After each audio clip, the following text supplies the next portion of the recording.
tanto a CPT como aqueles que defendem os direitos humanos sonham com uma realidade dessa escassa no Brasil, né? De chegarmos a erradicar essa prática. Desde do Brasil colônia, né? Quando chegaram aqui, escravizaram os povos indígenas e eles viram que estavam sendo escravizados e resistiram a isso, e depois os negros, né? E ainda hoje persiste. A Lei Áurea, que a gente diz que libertou os escravos, de fato não libertou.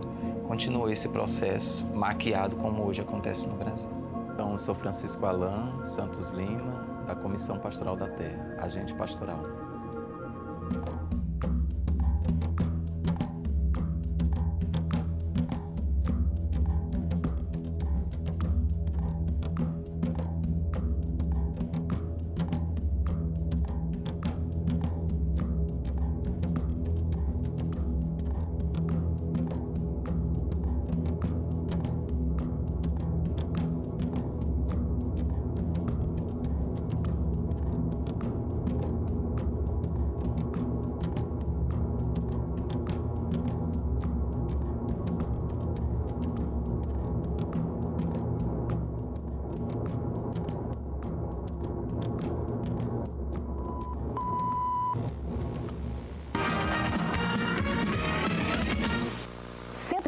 Pessoas são libertadas da escravidão. Homens que foram contratados para trabalhar no corte de árvores, mas se tornaram prisioneiros do próprio empregador numa fazenda no sul do Pará. Esta é a Fazenda Maciel 2, em São Félix do Xingu, sul do Pará, onde 150 homens, velhos, jovens e adolescentes estão há 3 meses trabalhando, sem receber salário, com comida racionada e proibidos de sair. Me ameaçou com revólver. Na fazenda, o trabalho foi dividido em equipes. Este grupo está há 62 dias dentro da mata sem receber salário. Os trabalhadores chegaram aqui atraídos pela promessa de ganhar R$2.000 em 90 dias. Os maus tratos começaram na viagem. Com 3 dias de fome, em riba de um caminhão. Na fazenda, onde deveriam derrubar 7.000 hectares de floresta, mais exploração. Se a peça estragar, a gente paga. O saiba a gente paga, corrente paga. O desconto era tanto que o trabalhador acabava sem receber nada. O dinheiro que o senhor ganhou deu para quê? Só para cobrir a conta.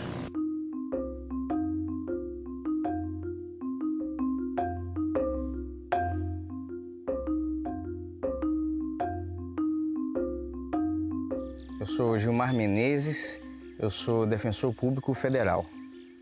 Mas que crime é esse? O que é o trabalho escravo contemporâneo?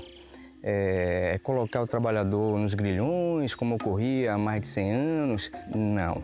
O trabalho escravo envolve o quê? Envolve a exploração do empregador, do tomador de serviço, na colocação do trabalhador em condição degradante, na restrição da liberdade dele em razão de dívida, em razão da retenção de documentos, submissão à jornada exaustiva de trabalho.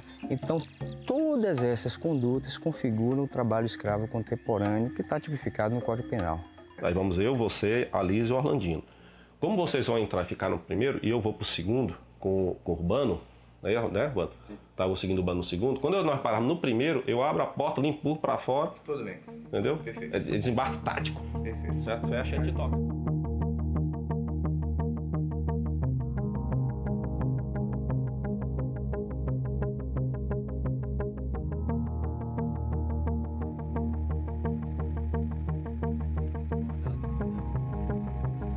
Não estamos fiscalizando os senhores, mas as condições que os senhores estão trabalhando. Exatamente. Tá? O pessoal aqui está com carteira assinada? Não. Ninguém? Posso conversar com o senhor? Não, vou conversar com o senhor, o senhor vai me mostrando o lugar, porque eu tenho que bater umas fotos, só isso, tá? Tem um garimpo clandestino, né? Tem aproximadamente 12 trabalhadores. E aqui tá ali, ó, pode observar a destruição, né? Destruição. Aqui não tem licença ambiental, não tem autorização para lavra. E aí eles vão fazendo de qualquer maneira e destruindo, né? Destruindo isso aqui para recuperar, se recuperar depois de muitos anos. Mano, já pegamos trabalhador que 4 anos sem ver a família porque ele ia tirar piaçaba no piaçabal. Quando ele tirava a piaçaba, o dito dono do piaçabal não deixava que ele saísse porque ele estava endividado. Então tinha que retornar para pagar a dívida. Então chama servidão por dívida. Você paga muito pouco pelo produto do trabalhador e cobra dele preços exorbitantes para o produto que você fornece. Nós já pegamos situação de um litro de leite ser R$70. Tá? Então você não tem como pagar essa dívida. A vida de um garimpeiro ela não é muito boa, né? Mas a gente sobrevive. Rapaz, dos amigos que eu já conheci, sofredor, trabalhador igual eu também, muitos já morreram, né? Tem alguns vivos, mas história penosa, né? Porque trabalho pesado é cruel. Porque a pessoa tem que ser humilde. Tanto faz o seu patrão ser bom ou ele ser ruim. Você sempre tem que ser humilde, ser obediente por todos os lugares que você passa. Às vezes o patrão ruim se torna sendo bom e você ser humilde. Agora, se você for uma pessoa arrogante, ignorante, aí você não vai a canto nenhum. Que eles resistem ainda, mas não tem trabalho, estão oferecendo, a gente tem que fazer isso daqui mesmo. Você vai dar um trabalho para nós? A gente não tem trabalho para oferecer, a gente está aqui para orientar vocês, poderem ir buscar esse trabalho, mas quando chegar lá vocês identificarem, quando o patrão não assina a carteira, quando o patrão não oferece equipamento de proteção, quando o patrão não oferece condições básicas para você residir naquele espaço de trabalho, você, de uma certa forma, está passando por um processo de escravização, de exploração no trabalho. Vocês estão 6 aqui.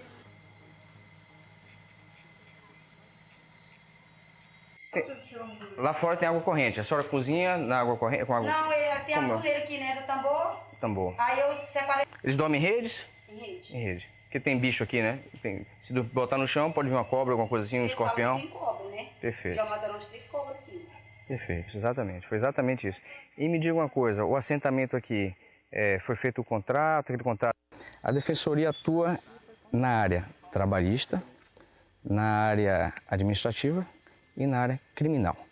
E quando a gente encontra trabalhadores vivendo em alojamentos onde não tem água corrente, onde não tem banheiro, onde não tem piso, onde ele dorme ao lado de combustível, de agrotóxico, então isso caracteriza a situação análoga à de trabalho escravo. A gente encontrou um acampamento, tá? Com esse barraco aí, só que tem outros acampamentos, mais pelo menos uns 3 ou 4 acampamentos com esse tipo de barraco onde os trabalhadores estão alojados. Banheiro inexistente, né? A água deve ser tirada desse córrego que passa aqui ao lado do barraco. Devem tomar banho e lavar roupa aqui. Não tem cozinha, não tem banheiro. Boa tarde. Ministério do Trabalho. Estamos finalizando a ação fiscal aqui na fazenda do interior de São Félix do Xingu. Conseguimos flagrar 11 trabalhadores em uma situação extremamente precária de trabalho e vida. E notificamos a fazenda para fazer a organização trabalhista e o pagamento de verbas trabalhistas a esses trabalhadores. A impressão que se tem, e os dados também apontam, é que tem diminuído, mas tem diminuído ainda de modo tímido. Pode avançar, né? Inclusive com política de educação dos empresários, no caso aqui do Pará, dos fazendeiros, né? E acredito que com a educação pode acelerar esse processo. Quem escraviza os trabalhadores, às vezes não, nas grandes maioria das vezes, acho que não estão fazendo nada de ruim, não estão praticando crime algum, que eles estão oferecendo o emprego, um favor, eles estão fazendo com que o Brasil cresça, né, que as atividades estejam desenvolvendo e que esses trabalhadores tenham acesso a um trabalho. Né? Então, muitas vezes, na cabeça deles, eles acham que um trabalhador ser encontrado em alguma condição, lá na mata, morando debaixo de um barraco, matando um animal para poder comer, sobreviver, né? Isso, para eles, é uma coisa normal, que todo trabalhador deve fazer isso para sobreviver, é um modo de sobrevivência. Então, na cabeça, no imaginário do escravizador, isso não é um crime.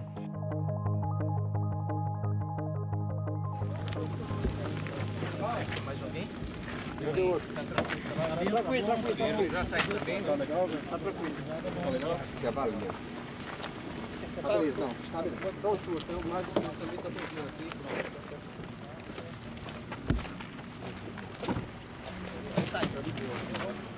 Deixa o olho. Aí.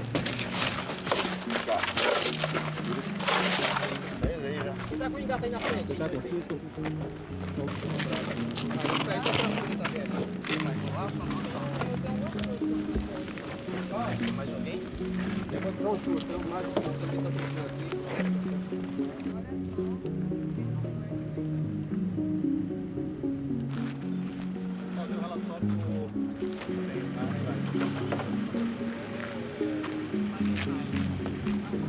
A gente estava seguindo as outras viaturas e de repente na descida, meio tanta poeira, o carro bateu em algum dos buracos ali, perdeu o controle, a traseira dele saiu. Quando a gente já se tocou, já estava batendo no barranco e a viatura capotou. Quando a gente deu por conta, estava todo mundo pendurado dentro da viatura.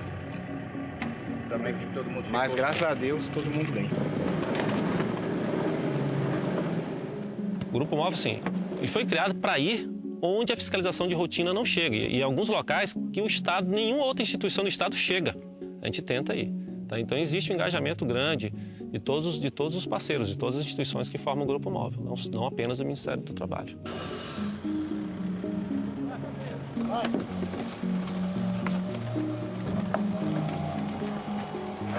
Aí, para que ela vem só. Toda política pública, assim, como essa de combate ao trabalho escravo, é uma política que só dá efeito no médio e longo prazo. Tá? Isso é uma mudança cultural. Quando eu comecei há 7 anos e meio, a gente chegou a pegar 100 trabalhadores. Como você falou, 40 trabalhadores. Hoje fica mais difícil. Tá? Então, é o efeito da política de 20 anos em cima dessa atividade. Surte efeito. Tá? Só tem que ter continuidade, tem que ter perseverança, tem que ser uma política de Estado. Antônio Nilson. Do quê? Eles estão submetidos a uma jornada muito extensa. Trabalham 12 horas, todos os dias, 6 às 6, segunda a sábado, folgam apenas o domingo. E na semana seguinte a essa que tenham trabalhado, eles vão para o turno noturno.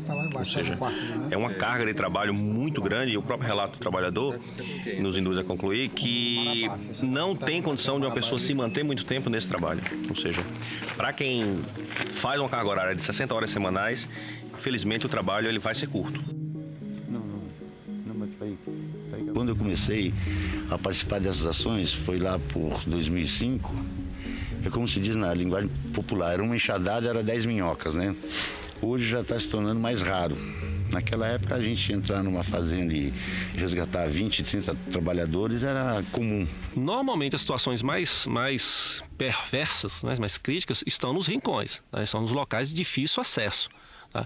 E nós temos que ir. Então, as estradas às vezes são muito ruins, a gente pega a época de chuva, é muito atoleiro, ou tem que usar barco, ou tem que chegar de helicóptero, ou tem que acampar no mato. Normal, isso aí faz parte do serviço.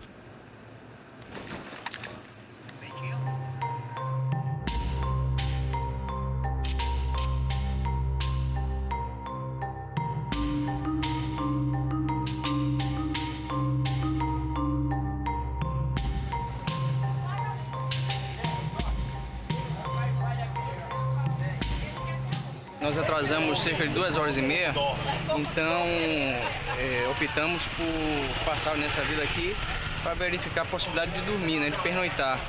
Mas chegando no maior hotel aqui, recebendo informação que só havia 3 quartos disponíveis, ou seja, não ia comportar toda a equipe. Então a gente resolveu fazer uma pausa para comer um espetinho, né? Nossa, espetinho de carne, de porco, ali a caipira cozida. Churrasquinho. E a gente vai seguir para Tucumã, que fica a 200 km daqui. Então a gente vai chegar lá por volta de 11 horas, meia-noite.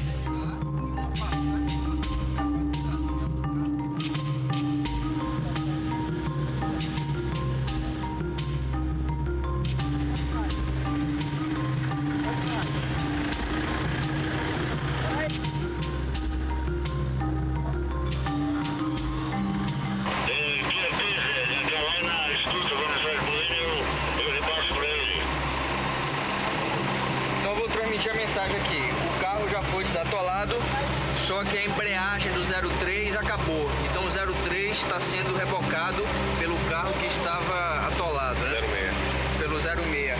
A gente vai passar, vai chegar até vocês e a gente vai conversar. A embreagem já estava um pouco forçada e o indicador de queimado, infelizmente. Agora rebocado até agora rebocado até a cidade de Tucumã.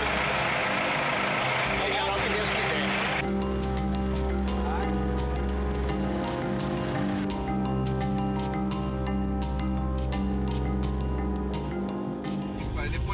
480 quilômetros praticamente no asfalto.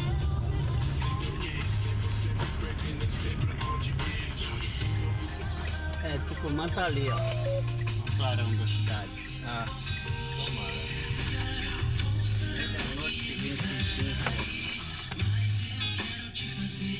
Uma hora ele tá no hotel. Na entrada. 2 horas eu tô roncando. 9 horas eu tô de pé. Junto com isso vem os riscos. Você anda às vezes com um comboio um pouco longo, com muita poeira.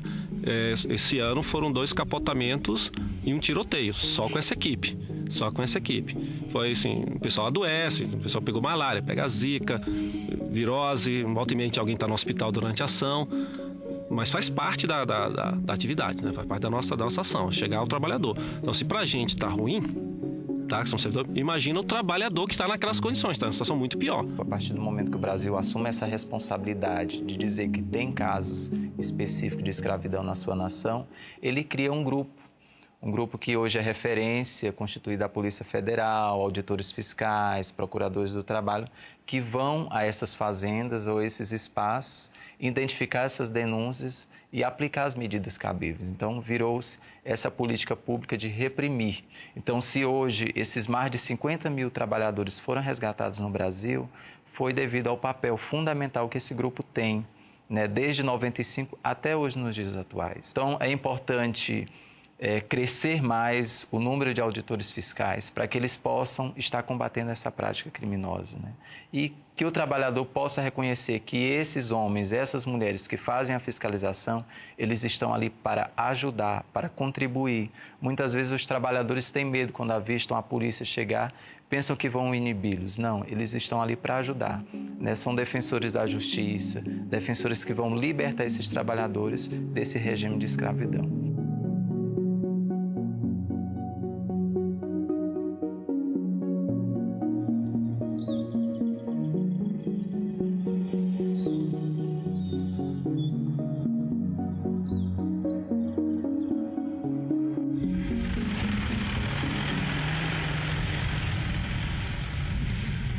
Cardoso Mendes. Ui. O que o senhor faz aqui na fazenda, seu Antônio? Aqui é serviços gerais. Todo serviço. O que precisar. Agora... Então o senhor tem carteira de trabalho, né? Tem, sim, assinada. Ela tá assinada? Tá assinada. Mas quando que o senhor começou a trabalhar aqui? Ele disse pra mim que era só com 65. Não, rural é 60 anos homem e 55 mulher. 65 é a aposentadoria normal urbana, mas o senhor não é urbano. O senhor trabalhou na roça desde pequeno. Ele já está com 60 anos? 61. Trabalhar mesmo, eu acho que eu já tinha uns 15 anos, mas acompanhar o meu pai diretamente eu ia desde os 10 anos, lá no município da Pecuru, Maranhão. Não, eu acho que um dia desse eu pedi pro doutor, você não quer aposentar eu? Aí ele disse que é só com 65 anos. Eu pedi para ele. Eu comecei a trabalhar no dia 12 de outubro de 2009. Aí ele assinou minha carteira no dia 1º de maio de 2010. É uns meses que ficou. Sim. Agora esse negócio de férias, SPC, eu nunca recebi, não. Ele tinha 61 anos e pelo tempo que ele trabalhou na roça, né, ele já tinha direito à aposentadoria rural, aposentadoria por idade como rurícola. Então ele foi orientado pela Defensoria Pública da União a procurar uma agência do INSS e requerer esse benefício. Mas aqui o senhor com o seu cartãozinho, o senhor vai no INSS já mostra, eu falei com a Defensoria Pública Federal, tá vendo? Tem aqui, ó, Defensoria Pública da União.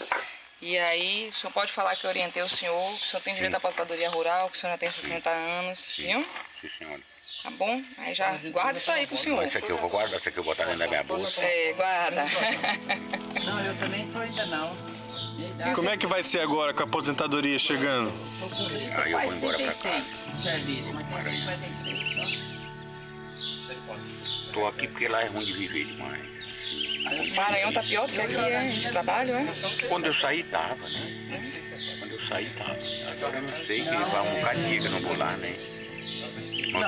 Hoje o meu tava falando pro rapaz, eu tô com vontade de ir embora. 53, falta você já meio trabalhar fraco. mais 3 anos e meio. Muito alto, sai ferro e serviço Tem muito que pesado. totalizar 95. Mas se eu me aposentar, só falo.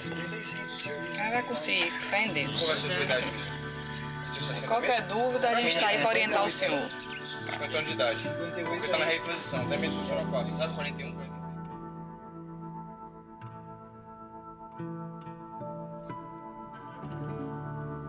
Você vê na imagem a face dele, né? Um direito. Meu sonho é ter aposentadoria. Então, são coisas simples que, às vezes, para um empregador, para quem é escravagista, acha que não é importante. Mas para o trabalhador que labuta, né, na roça, que labuta nessas matas, nessas regiões de precariedade, é gratificante ter acesso a esse direito.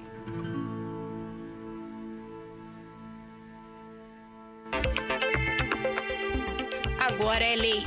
Os imóveis rurais ou urbanos que praticarem trabalho escravo vão ser desapropriados. A definição desse crime ainda vai ser regulamentada por um projeto de lei a ser votado no Senado. O projeto vai determinar a punição do responsável pelo trabalho escravo. Na propriedade que estiver sendo praticada a atividade irregular, atividade que caracterize a exploração do trabalho escravo contemporâneo, essa propriedade pode ser expropriada pelo Estado. Está previsto no artigo 243 da Constituição Federal.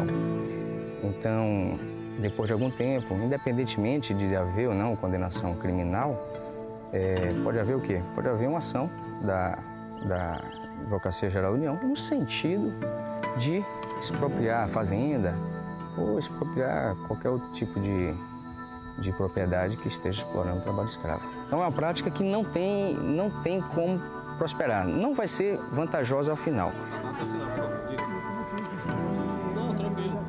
Mas também hoje, a nível parlamentar, né, existe o que chamamos de bancada ruralista, que são um grupo de senadores e deputados que estão aí lutando, se organizando para a mudança do conceito de trabalho escravo. Hoje o Brasil é uma referência a nível internacional pelo o sistema que ele tem de conceituar a prática de trabalho escravo, né? A OIT mesmo diz que é uma das referências à nossa legislação. E hoje há um grupo de políticos organizados que querem fazer essa mudança do artigo 149, né? Tirar jornadas exaustivas e condições degradantes que caracterizam a prática do trabalho escravo. Então, isso, de uma certa forma, inibe um pouco as organizações que lutam combatendo essa prática, né? Mas a gente está resistindo, né? É o nosso trabalho. Não dá para... Aqui você não pode ficar dando uma muito assim nem de herói, nem de desmerecer o trabalho. A gente é servidor público. Servidor público, tem que fazer isso mesmo. Né? Está aqui para fazer esse serviço. Somos pagos para isso. Tem que ser feito o trabalho. Com pessoa, quando você conversa, né, com o trabalhador e ele recebe o pagamento dele, ele dá o sorriso, ele conversa com você, agradece, isso aí é impagável, né? É impagável, isso massageia a alma. Então, a minha perspectiva é ainda a continuidade de luta, né, de resistência, de organizar as comunidades, sobretudo os trabalhadores e trabalhadoras que passam por essa situação, que eles também possam levar essas informações a outras comunidades nas suas proximidades e, sobretudo, punir aqueles e aquelas que praticam esse crime contra esses homens, contra essas mulheres, crianças e adolescentes, né? E aí chegar um dia onde a gente possa ver uma sociedade mais justa, igualitária. Então, minha perspectiva é de continuar essa luta, mas também, sobretudo, de organizar essas pessoas para que elas possam lutar também pelos seus direitos.